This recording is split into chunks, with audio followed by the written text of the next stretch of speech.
నమస్తే అండి, welcome to modern poet Madhuri's kitchen. నేను మాధురి. మామిడికాయతో చాలా టేస్టీగా స్వీట్ చట్నీ, మామిడికాయ తీపి చట్నీ చేసుకోవచ్చు. ఎలాగో చూసేద్దాం.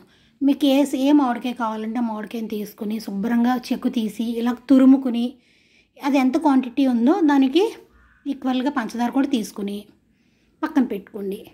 ఒక కడాయిలో మనం తీసుకున్న క్వాంటిటీని బట్టి, నేను తక్కువ క్వాంటిటీ చేస్తున్నాను కాబట్టి ఒక 2-3 స్పూన్లు ఆయిల్ వేసుకుని, దాంట్లో కాస్త ఆవాలు, అంటే ఒక 1/2 స్పూన్ ఆవాలు, ఒక 1/2 స్పూన్ జీలకర్ర కూడా వేసి కాస్త చిటపటమన్నాక ముందుగా మనం తురిమి పెట్టుకున్న మామిడికాయ వేసుకోవాలి.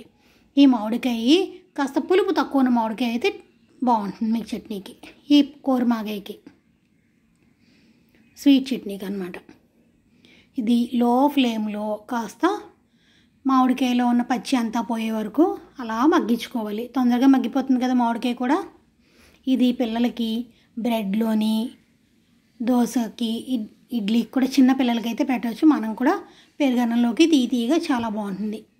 మామిడికాయ కూరలో ఉన్న పచ్చిద అంతా ఎగిరిపోయిన తర్వాత మనం ఏ కప్పుతో అయితే తురుము తీసుకున్నామో ఆ కప్పుతో షుగర్, మీకు బెల్లం కూడా వేసుకోవచ్చు.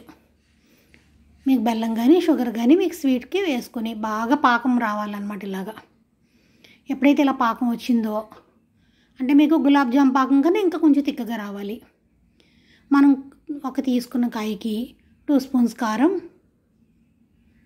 ఒక 1 స్పూన్ సాల్ట్ వేసుకుని పంచదార అంతా కరిగి ఈ కారం పట్టే వరకు కలుపుకొని కాస్త చిక్కపడుతుందన్న టైంలో స్టవ్ ఆఫ్ చేసుకోవచ్చు.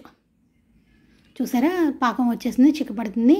మీకు ఇందులో స్వీట్ వేసాం కాబట్టి కాస్త ఎలాచీ పౌడర్ కూడా వేసుకోండి. మీకు పుల్లగా కారంగా చాలా బాగుంటుంది. తప్పకుండా ఎవ్రీ సీజన్లో కూడా చేసుకోవచ్చు. అయిపోయింది కదా.